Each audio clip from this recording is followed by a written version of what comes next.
Well, good morning, everyone, and welcome. It's good to see you this morning. I hope you're all doing well. I hope you had a wonderful Christmas. I know we usually have a big Christmas Eve service here every year, and this year was a little different. We were separated by, COVID and staying home, staying safe, but what a cool experience it was to be part of this kind of momentous moment in our church history of, even though we were all separated, it really felt like one big community while we were all watching the service together, all the chats coming through, all the pictures. It was just a really cool moment. And if you weren't able to watch it, it is still live and you can go see it. It was awesome. Ethan and my dad did a great job putting it all together, and it was just really cool to be part of. So as we move into this new year, we're going to kick it off by singing some songs. So join with me as we sing and start with Amazing Grace. I've got a reason to sing and celebrate. I was bought by his blood in amazing grace. I've got a reason to sing and celebrate. I was bought by his blood in amazing grace. Amazing grace, how sweet the sound that saved a wretch like me. I once was lost, but now I'm found. Was blind, but now I see.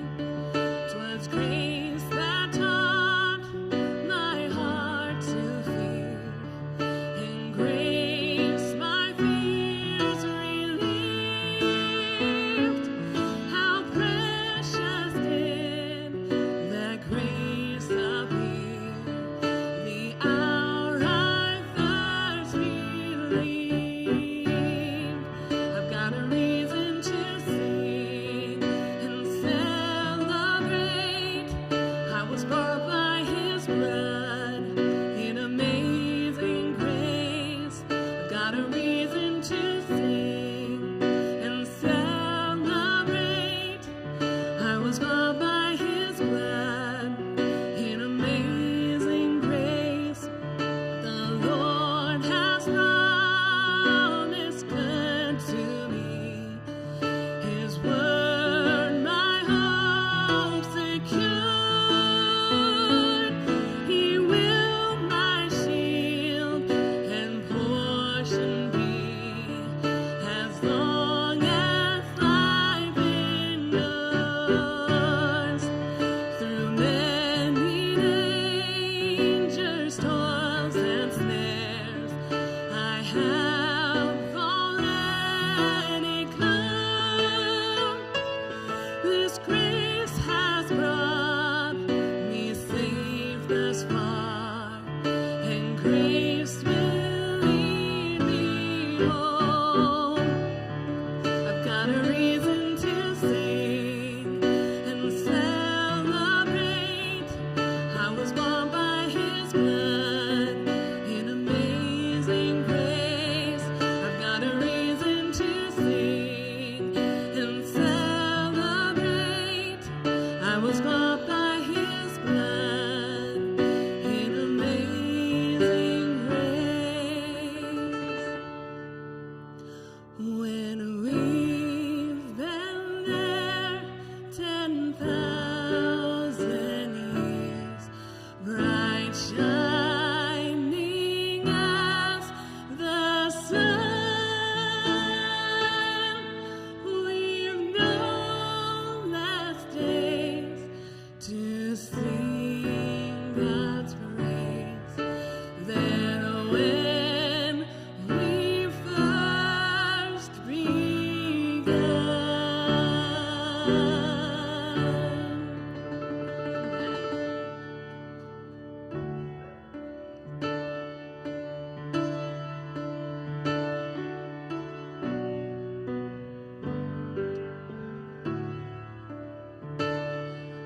Grace, what have you done?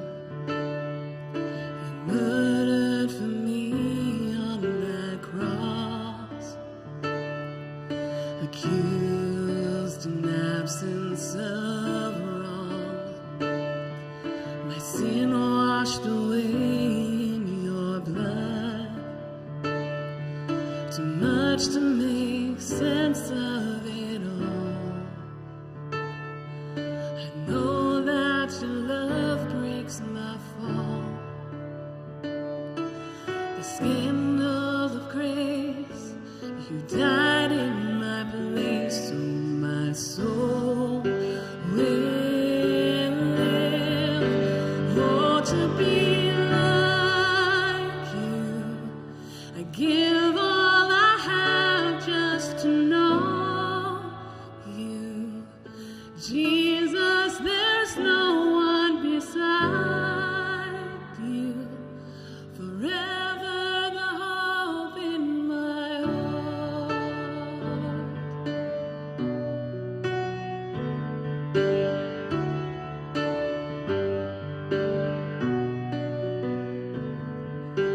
Death, where is your sting? Your power is as dead as my sin. The cross has taught me to live, and mercy my heart now to sing. The day and its trouble shall come. I know that your strength is enough. The scandal of grace, you died in my place, so my soul will live.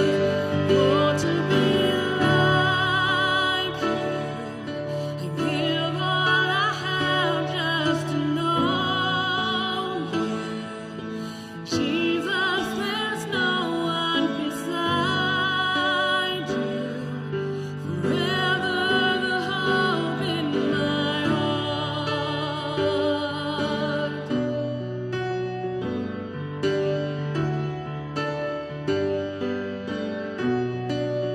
And it's all because of you, Jesus. It's all because of you, Jesus. It's all because of your love that my soul will live. Oh, to be like you, I give all I have just to know you. Jesus, there's no one beside you. Forever the hope in my heart. Oh, to be like you, I give all I have just to know you. Jesus, there's no one beside you. Forever the hope in my heart. As we move into this last song here, it's called Joy to Be. And as we go into this new year, there's a lot of uncertainty. 2020 was a year we didn't expect, and it's been quite the roller coaster, and it still feels like it is. And there's just a lot of unknowns as we go into this new year. And this week on Michaela's Corner, I talked to the kids about Philippians 4:8 and how to think on things that are true, things that are good, things that are praiseworthy, things that are just right and excellent.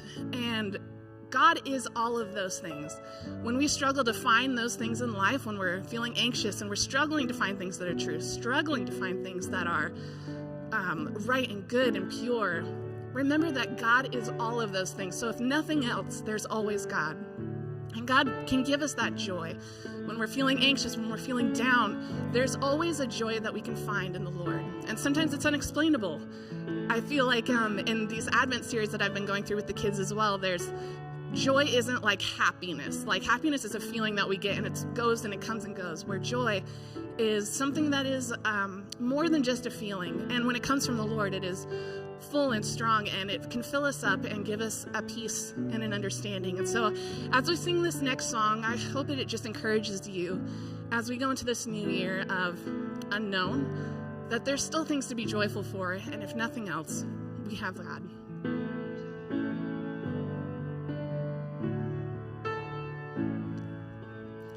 Know the joy to be, joy to know it's when I decrease.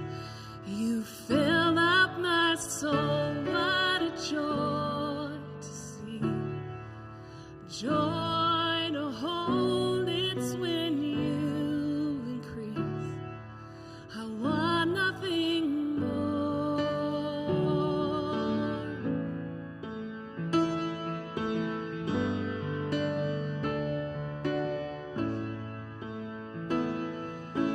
Open my hands, humble my heart. All that I have is yours. Cover my prayers, widen my eyes. Watch me in glorious light. Know the joy to be, joy to know it's when I decrease. You fill up my soul, what a joy to see. Joy to hold, it's when you increase. I want nothing more.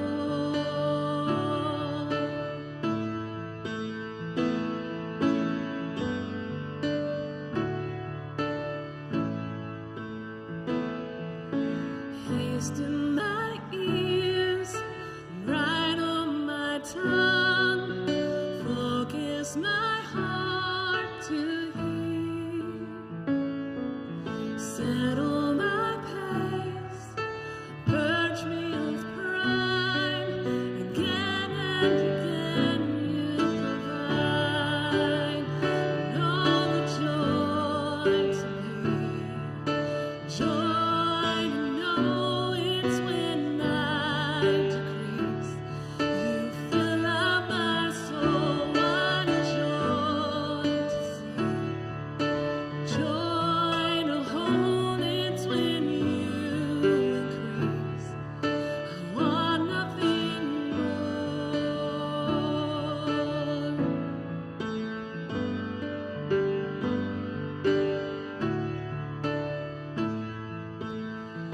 Know the joy to be, joy to know it's when I decrease. You fill up my soul, what a joy to see. Joy to hold, it's when you increase. I want nothing more.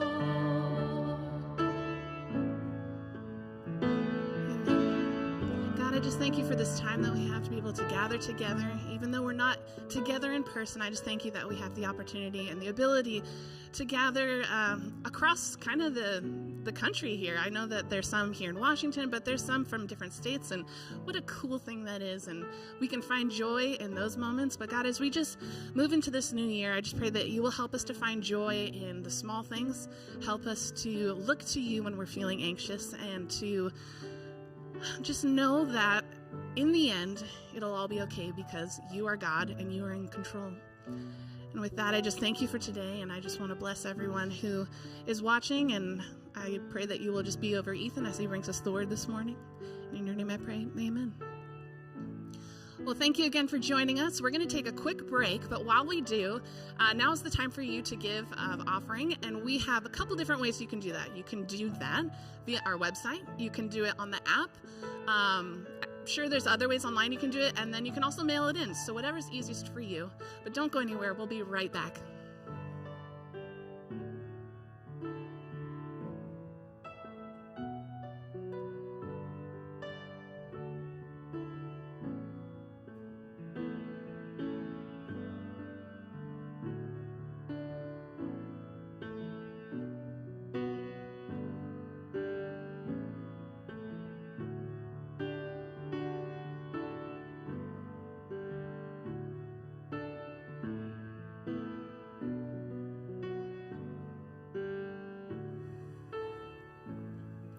Well, ladies and gentlemen, hello. Welcome back to Lakeside Christian Church.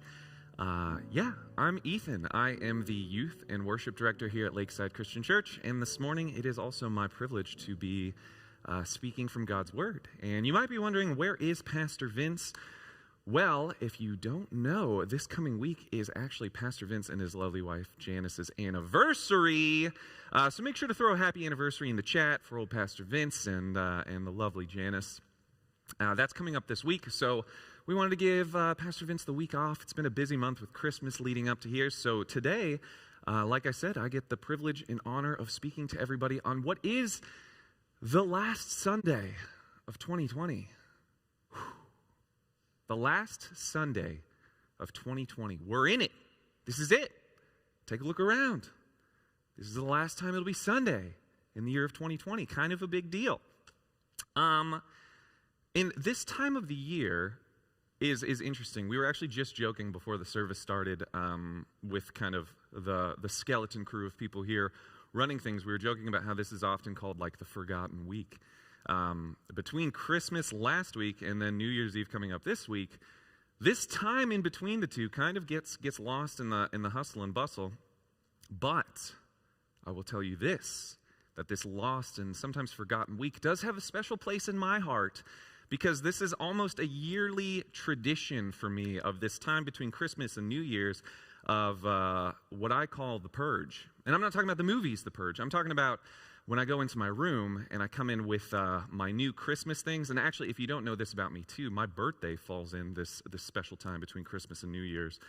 So every year after Christmas and then a few days later, just the reality is now I have more stuff, because I have amazing people in my life who love me and they'll give me gifts for Christmas and for my birthday. And so there's always this time of the year where I have to come into my room. And I mean, I will always remember the first time I had to start this tradition. It was the Great Purge of '99. I remember going into my room with my new toys from Christmas and my birthday, and I was holding my 12-inch Buzz Lightyear action figure. It's bigger than 12 inches, but at the time, that's how big it was to me. I was holding on to it, and I walked in with Buzz Lightyear into my room, kicked the door open, and I looked in at all the toys I already had, and I knew one had to go to make room for Buzz, and I locked eyes across the room with poor Barney the dinosaur. I was like, it's time, buddy. And he knew, Buzz knew, I knew. Buzz was the new toy, and I had to purge, and I went through, and I just do that every year now. You come in with your new things, and you go kind of through all of your old stuff. I even found myself doing it this year. The tradition lives on. I got to teach my daughter Harper about the great annual purge. She got a number of amazing Christmas toys from friends and family this year, and so I had to walk her into her room, my little 1-year-old daughter, and I was like, take a look around, Harper. You don't get all of these things. Someone's got to go.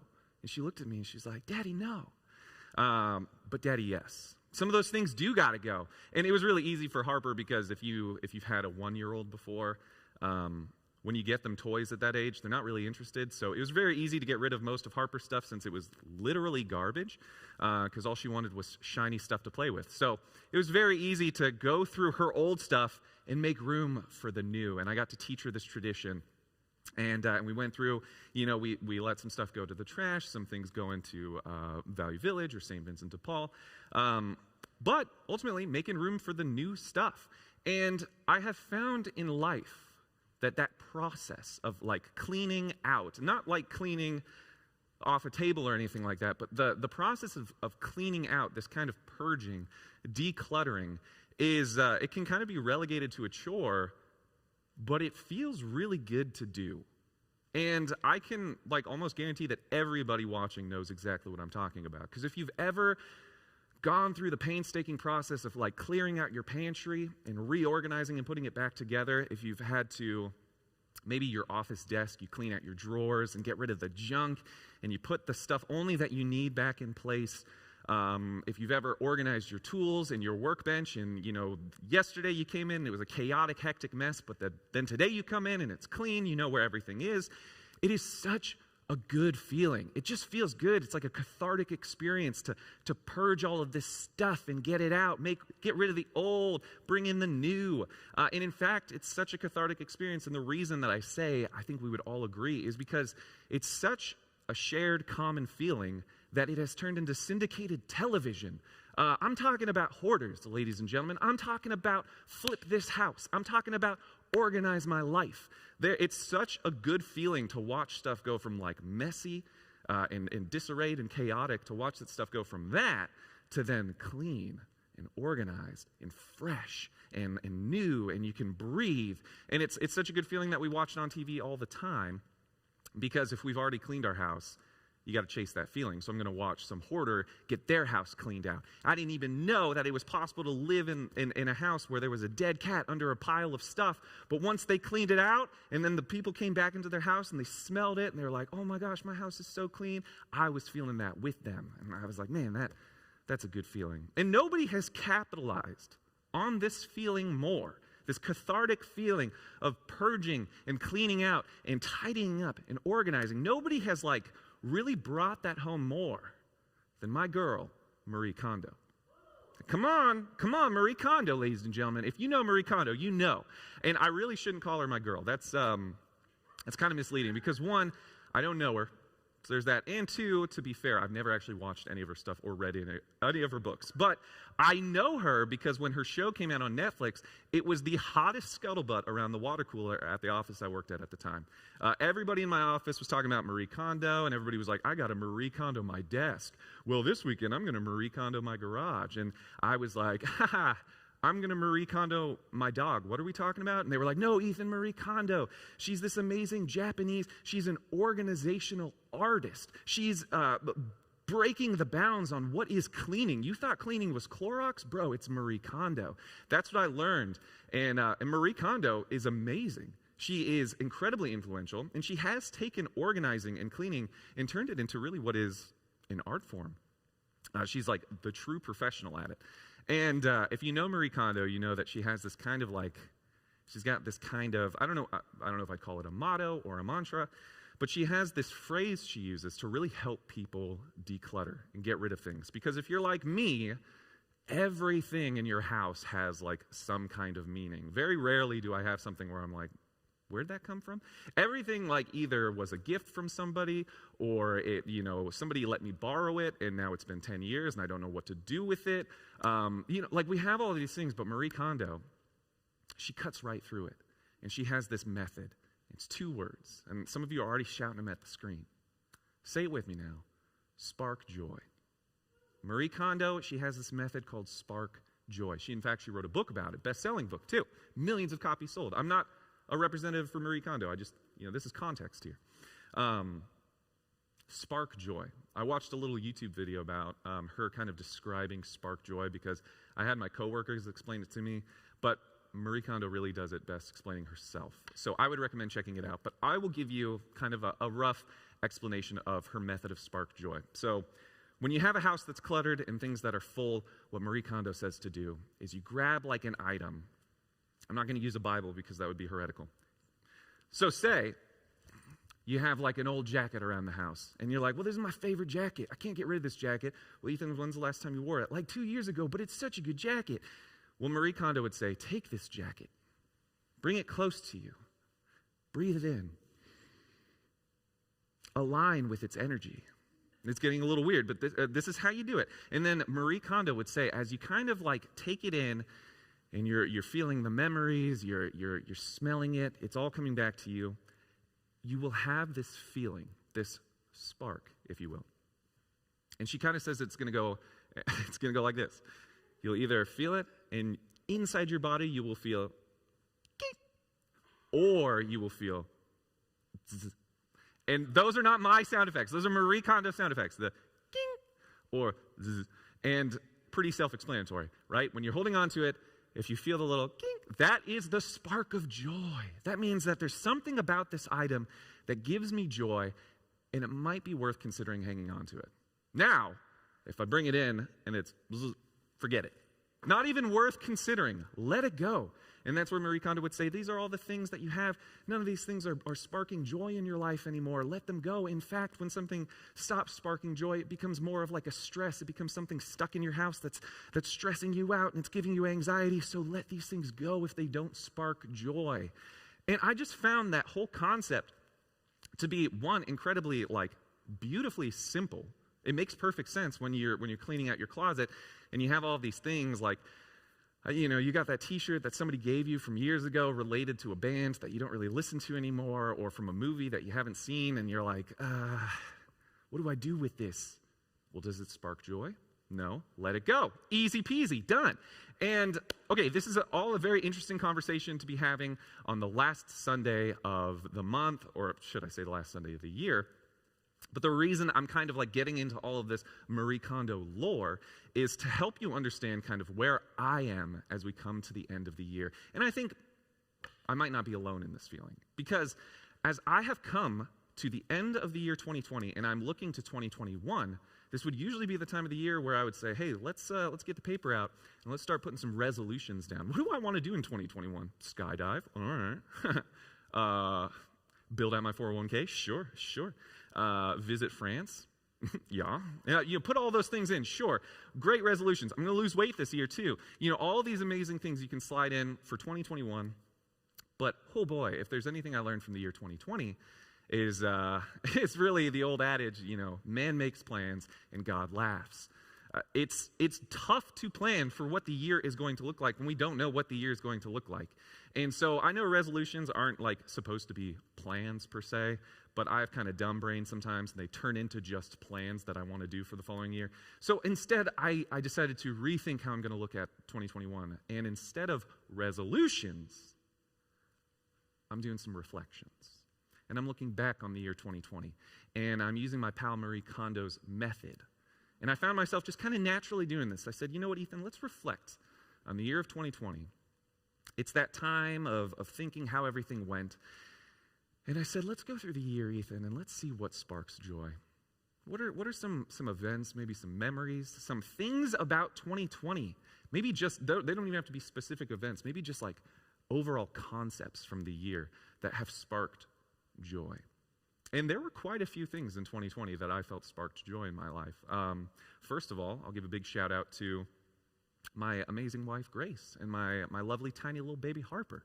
I have gotten to spend so much time with both of them this year, as I'm sure a lot of you have had way more time to spend with your family maybe than the year before. And I know we're all like, Ethan, it's a good thing. I love that I get to spend time with my family. And maybe some of you out there are like, wow, I never realized how much time I had to spend with my family. Like, this is crazy. But for me, in my house, it meant going on a lot of long walks with, as Harper was still in her stroller. And now we're at the point where I get to actually go outside and just like hold her hand as she walks around. And getting to witness the growth and development from being just a tiny little potato in a little sack in bed to now she is somewhat able to communicate. It's so crazy. And I got to witness all of the steps as it has gone with all of this time I've had to be at home, like working from home and doing things from my house. And so that has been a huge blessing. And that was something that in 2020 I was able to immediately find joy in. Another thing that I was able to find joy in was just the relationships that I have with my family, with my friends. As I'm sure has happened for a lot of you, this year has been a lot of isolation, a lot of staying home, choosing not to go out, choosing not to do things. And I've been able to witness in some friends and different people that I know that those decisions lead to a lot of tension and to a lot of misunderstanding. But I have been blessed and fortunate enough to have family and friends who are gracious and understanding and seem to be on the same page. And so it's been really great to actually have a relationship strengthened via long distance and be able to text and FaceTime and the occasional Zoom call, And that has been a beautiful thing from 2020 that has blossomed that I wouldn't have known existed if we didn't have to be so distant for so long. So that's another good thing that sparks joy. Maybe even another thing that sparked joy this year was the development here at Lakeside Christian Church. The way that our church has grown, it's kind of weird to use the word grown because usually in my mind that equates to numbers and people, and it's hard to tell because nobody's here.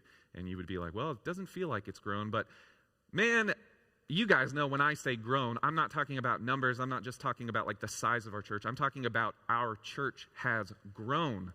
The relationships have grown. People's personal relationships with Jesus have grown. And Pastor Vince and I have been able to have conversations with people where we hear about that, and that is incredibly beautiful and inspiring. My own relationship with God has grown and developed during this time. And here at the church, this is crazy. We're live streaming to you right now. We have people joining in from around the country. Some older members of Lakeside who may have moved away are able to join us for this broadcast. That's crazy. If you had asked me at the beginning of 2020, do you think we'd be doing this? I would have said, I don't even know what's involved in doing that, so probably not. But we've had amazing people come in and help us get this whole thing set up, get the camera set up, get the streaming set up, and just the support we've had from not only the people doing it, but you guys at home joining in every week, giving us that encouragement, letting us know the things that you've loved about the services. All of that stuff has sparked some incredible joy in the year 2020. And those are just a few things. I could go further. I learned how to cook. That's a bold statement. I learned how to cook some things. But, we have all had our little moments of 2020 that have sparked a joy. And I don't think it would be hard at all. In fact, I would encourage you maybe as a little practice of the end of the year to go around and say, hey, what was something from 2020 that sparked joy? We all have something. And in my case, I've got quite a few things. It's great. So now let's go to, gee whiz, I wonder, could there be things from the year 2020 that didn't spark joy? Is it possible that there are things maybe this past year that were a little less than joyful in my mind? Yeah, I can think of a few things.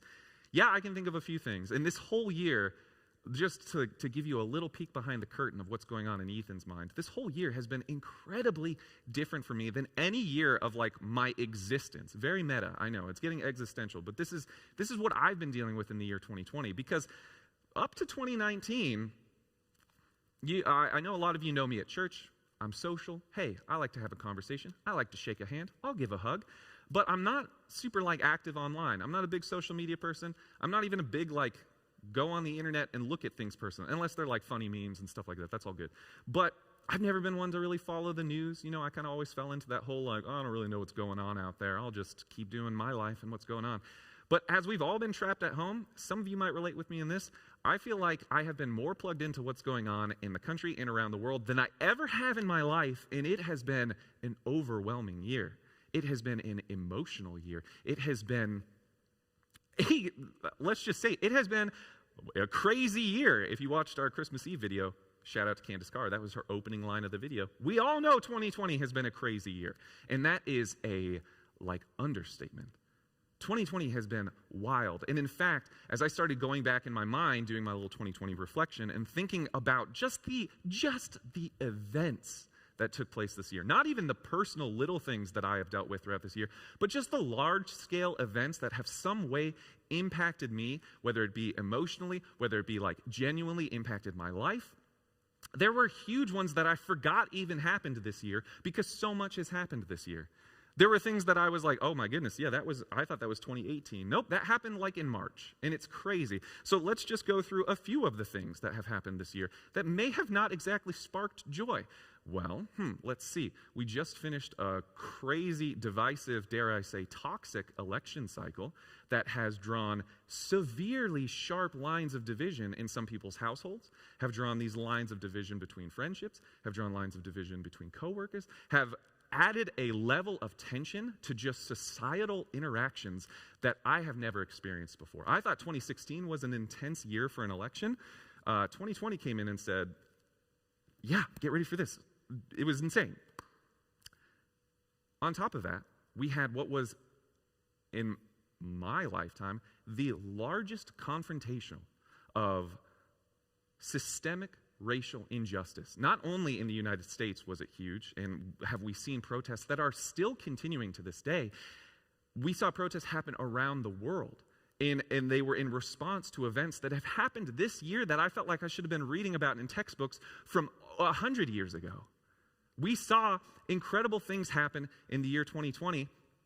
And how about this one? This was one I forgot that took place this year. Does anybody remember that the top 5 biggest wildfires of all time in the United States, or 5, sorry, my bad, let me quote this right. 5 of the 20 largest wildfires of all time in the United States happened this year. The most amount of wildfires on the West Coast in any year happened this year. Millions of acres destroyed, property destroyed, people lost, lives lost. And then with all of that going on, we are still living in a pandemic. We are still wearing masks everywhere we go.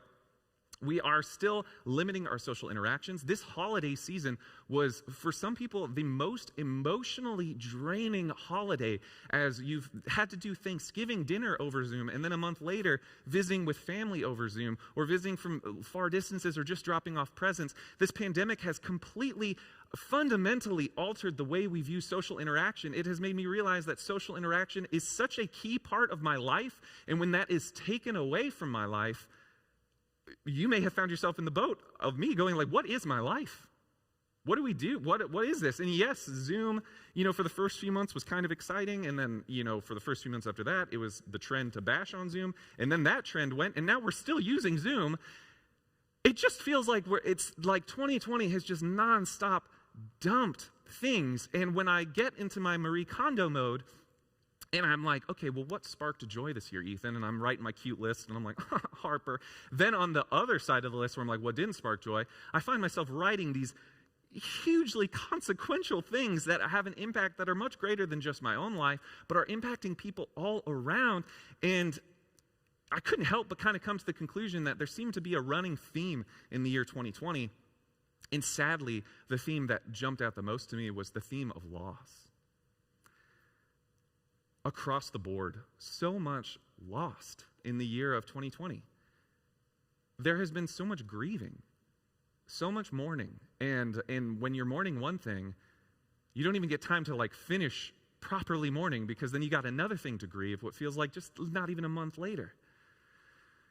It's been an incredibly long year as a youth director to watch the pandemic hit and to watch students get so excited for classes to be canceled and oh my goodness, school's canceled for a week.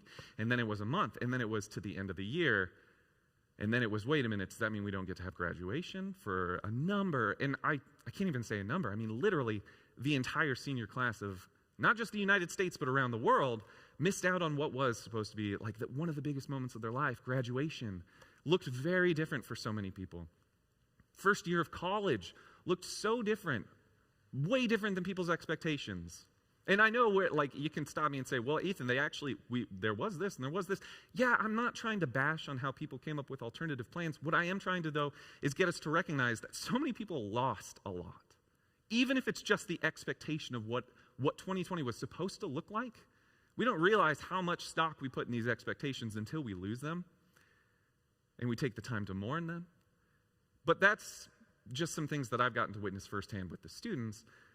Weddings. I had friends who were really excited to get married this year. And some of them went through with the wedding and had to just kind of, bite the lip and say, we're just going to do it with super small family, just my parents. Some people are saying we're going to push off to 2021. But again, what can we plan for in 2021? I don't know. Let's not go down there. But from weddings to birth of new family members, how many grandparents have had to see and are still only able to see their grandchildren? Clearly, this one hits home. Okay. But how many grandparents have had to only see their grandchildren through Zoom for 9 months now? For some people, for a year now. And that's not even touching on the material things that people have lost this year. The economy is tanked, right? So many people are losing out in business, financially. And then as this pandemic has progressed, we have seen so many people lose loved ones, lose friends, lose coworkers. And maybe it wasn't even pandemic related, but the reality is there are people watching with you right now who will be going into January of 2021 without somebody they had in January of 2020. Goodness. So clearly, you can tell that I like to think I'm a pretty empathetic person. And so, as I took my time reflecting on the year of 2020 and remembering the loss that some people have had to suffer and the compounding loss that seems to just be building over the year for some people very close to me that I have had to listen and just not even be there physically for them, but just be there so they can have somebody to talk to. It's been a heavy year. So, I don't think you would blame me for coming to the conclusion at the end of my list, coming to the end of my joy sparks and the non-joy sparks, coming to the end of my list and reaching the conclusion that 2020 is kind of a year for the recycling bin. It's kind of a year for the trash bag. It's kind of a year where, you know what, I'll take those little sparks of joy from my list, I will put those in my pocket, and those will sustain me through the following year. But the rest of 2020, cut, as Uncle Joe used to say, cut it out. I don't want to deal with it. And Ethan, I don't think you would blame me for not wanting to reflect on the most painful moments of the past year, which may have been the most painful moments of my life. I don't think you would blame me for not wanting to sit down and reflect on what was almost a year of isolation. I don't think I want to sit down and reflect on what was an entire year of mismanaged expectations, an entire year of being let down, an entire year of what seemed like hope building and hope squashing. I don't think you would blame me for saying that, like, let's just forget it. Let's just forget it. Can we just move on? Isn't that like what I don't think there's ever been a year more like that, where that has been my sentiment. That has been my takeaway from my yearly reflections. Can we just move on?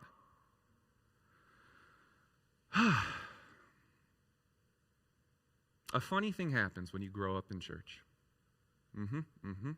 A funny thing happens when you have been raised in church the way that I have been. And what I think is beautiful about our church family is we have a lot of new believers in our church, but we have a lot of people who have grown up in church. And I love that we have a lot of people who have grown up in this church.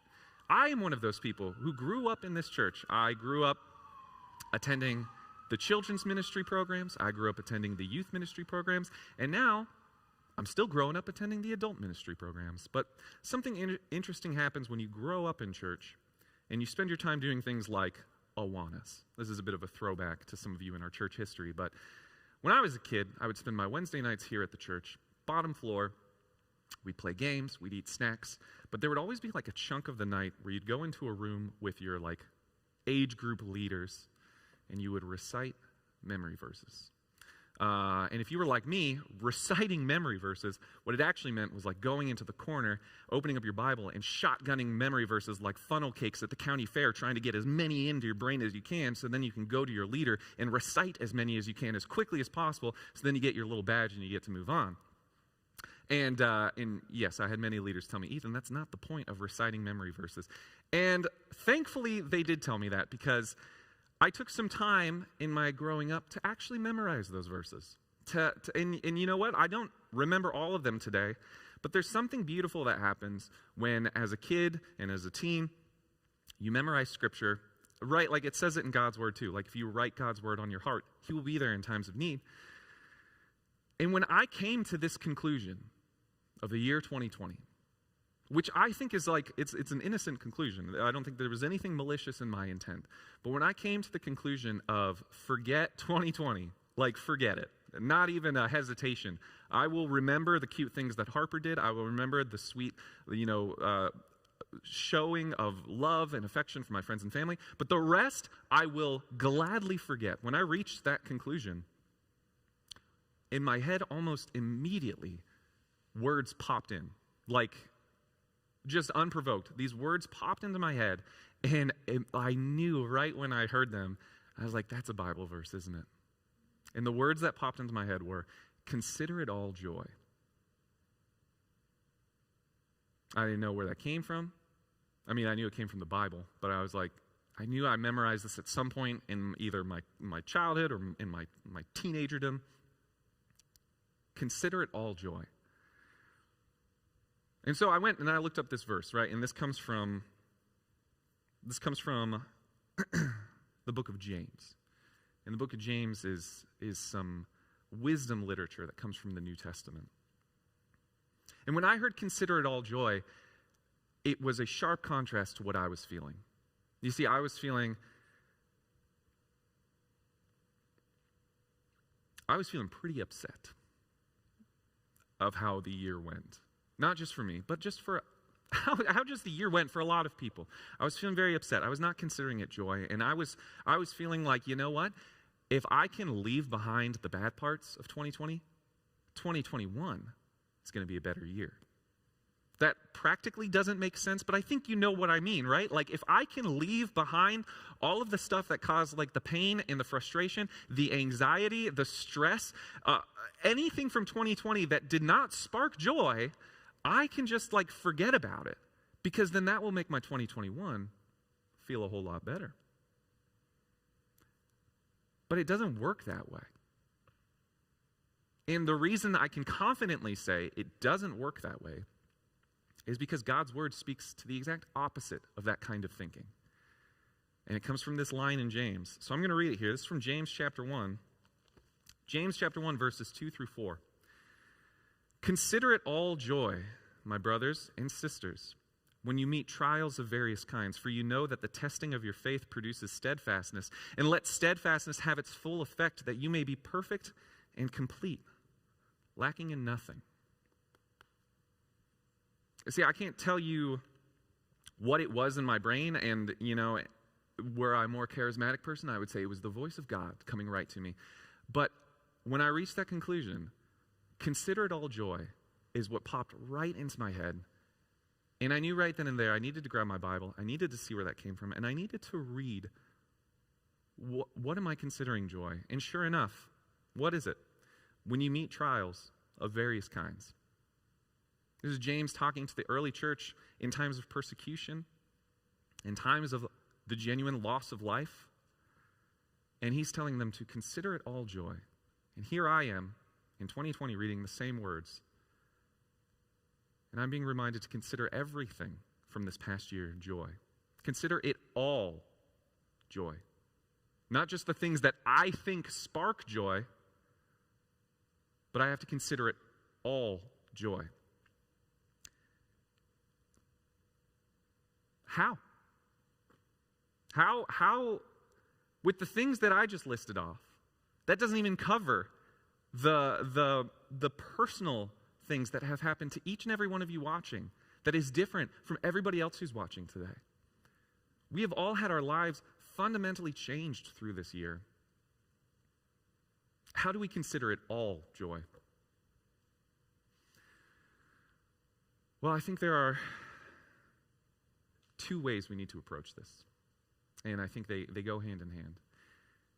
And as we come to the end of the year, and if you reflect over the year 2020, and you think about the events and the circumstances, you need to prepare in advance to consider it all joy. And what I mean by that is, if you just sit down and if you're like, all right, Ethan, let's reflect on the year 2020, you're going to feel a lot of things. Clearly I did. But you're going to feel a lot of things from either your own story or from the stories that you've heard from your friends or from your family. You're going to feel the emotions. You're going to feel sad. You're going to feel happy. You might even feel angry. But that is not considering it joy. That is feeling. That is remembering and feeling. And what did Michaela literally just talk about? And Pastor Vince talked about just a couple weeks ago as we were doing our Christmas series. Joy is not a feeling. Joy is not happiness. Joy is not just this fleeting like, oh, that sparked a little joy. I love Marie Kondo, but that wisdom is going to help me clean my closet, not help me clean my life. Joy is more than just happiness. Joy is, are you ready for this? Joy is a choice that we have to make. This is what James is telling the believers back then. He's saying that you have to choose joy. Joy is not something the world is going to hand you. In fact, the world is going to hand you trials. The world is going to hand you persecution. The world is going to hand you pain. And you have to choose joy. You have to consider it all joy. Not just the stuff that you like and then the rest you can let go, but you have to take the rest of that and lump it in with the stuff you like, and you have to say all of it is joy. That is our calling, and that is what I feel God has put on my heart to tell us today. This is what God is reminding me as I close out this year, and I found it fitting to remind us as a church family that as we reflect on the year 2020, consider it all joy.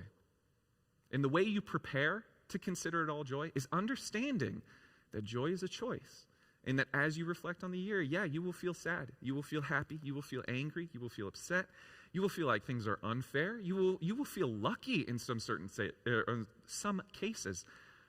But it doesn't matter what we feel. This is our choice to choose joy. Why? Like, what does that mean? Well, it means to understand what this verse is telling us. Consider it all joy when you meet the trials, for you know that the trials are producing, or that the testing of your faith produces steadfastness. I'm reading from ESV, but I like in the NASB, instead of steadfastness, the word is endurance. It like reminds me of like working out, right? This is the reminder from James to the early church that this testing of your faith, this very thing that you would say is wearing you down and is tearing you down, that is not what God has given it to you for. And it might feel like it is wearing you down. It might feel like it is grating on everything in your body and everything in your spirit, but God has given it to you not to tear you down, not to wear you thin, but He has given it to test your faith and to build endurance, to build that strength, right? Like we remember it when we're lifting weights or like going for a jog, that pain, you push through it because it builds the muscles and it does that. But yet when it comes to life and we're met with these tough circumstances, we're so quick to fold and we're so quick to say, yeah, forget it. Like forget the year. These were all bad things that happened this year. None of these things spark joy. These are the very things that test our faith. These are the very things that build our endurance, build our trust in God. And that is the preparation. You have to understand that when you reflect, you will feel things, but we have a choice to make. We have a choice to view the circumstances of our life. And if you want to get crazy with it, yeah, 2020, but let's just reflect on life, maybe. God has put circumstances and events and people in your life, and we can look at them as like bad things that happen, things that didn't spark joy, things I'm going to let go, things I'm going to forget about and move on. Sure. I would say that would be some like worldly wisdom right there. But the godly wisdom is to actually see these things, to process them, and to consider them joy. Now, the second piece of this comes in. If that's the preparation, we got to put it into practice. And the practice is, I would say, the hardest part, because this is all on you now. This is, as Pastor Vince would say, this is where the other shoe drops. This is putting this into practice requires the time to sit down and reflect on the past year. Yeah. Now, well, that sounds pretty easy, Ethan. Yes, but how often do we do that? How often are we being introspective, thinking about the decisions and the choices we've made, how they have impacted others, how the events of our life have impacted us, how maybe we are still carrying the weight and the pain and the burden from things that have happened this past year, and we don't even realize it. You see, if we don't take the time to put this into practice and to reflect and to truly consider these things joy, then I'll tell you what will happen every time you remember the year 2020. Every time you remember that thing that caused pain, every time you remember the stress and the anxiety, you will feel all of those same things. You will feel pain. You will feel stress. You will feel anxiety. But if you can take the time to put this into practice, to not just have it be cool words, consider it all joy, brothers and sisters, but to have it be your life, to consider it all joy. That takes practice. That takes time. And that is my challenge to you as you close out the year of 2020. Sit down and reflect. Pump the brakes for a minute. We're all so quick to rush into the new year and to start things new, start things fresh. And I get it. Trust me, I get it. But when we are given a command like this, to consider it all joy. Consider it all joy, for we know that the testing of our faith produces endurance. And what does that produce? The endurance will have its full effect, and we may be made perfect and complete. The practice of doing this brings us closer to Jesus. It brings us closer to God. It brings us closer to being who God has designed us and destined for us to be. So as we go into this new year, 2021, you have a choice to make. You have a choice to view 2020 and how you will view all of these events and these circumstances and these things that have happened. And I am challenging you and encouraging you to choose joy as you reflect. It is hard work. It is not just an easy thing, because quite often, like I said, it will go against your very feelings. But trust that God is taking these events and that He is using them for your good. Choose joy as we go into 2021. And I want to close our time this morning singing a song. I asked Michaela and Ellen to close in a song called All Glory Be to Christ. All glory be to Christ. It's the melody of the song Auld Lang Syne. And if you know Auld Lang Syne, hey, it's actually the song that's kind of playing a little bit in the background right now, but you know, the should all acquaintance be forgot. That's a song that is traditionally sung kind of on New Year's, like when the ball's going to drop. And what's interesting about the song, Auld Lang Syne, is a kind of a translation of some Old English, basically meaning like, I bid thee farewell. I'm trying to think of what was like, something along those lines. I bid thee farewell, so long. That's kind of like the meaning of Auld Lang Syne. Like, it's saying this goodbye to the past year and looking forward to the new year. It's fitting. It's fitting every New Year's. But what I love about this song that Michaela is going to lead us in singing, All Glory Be to Christ, is that it takes that melody and it takes that like emotion, that kind of reflective, looking back, looking forward emotion, and it takes it and it redeems it. Instead of just saying so long to the year, let's look forward to the new one, it says that everything that's happened this past year, everything that's happening right now, and everything that will happen in 2021, 2022, moving onward, all of these things are for Christ's glory. That is one of the ways we choose joy, is understanding that these things that happen, God is in control. None of these things are accident. None of these things are surprise to God. The events of 2020 were lined up way before the presidential nominees were chosen, way before anything happened with a virus. The events of 2020 were written. And God is going to use this for His glory. He's going to use the events of your life for His glory. So join with me as we sing this morning. Let's close out our time recognizing that all glory goes to Christ. So I would encourage you, if you're at home, if you're on the couch, sitting at the dinner table, join with us in singing this morning, All Glory Be to Christ.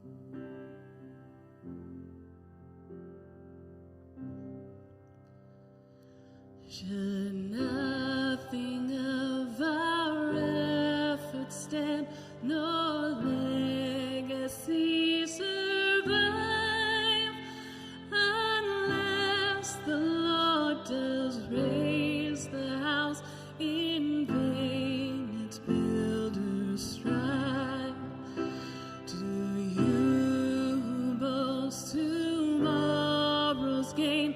Tell me, what is your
forever sing, all glory be to Christ. Thank you so much for joining us again this morning. We hope you have a great rest of your week and a happy New Year's, and we'll see you next Sunday. Take care.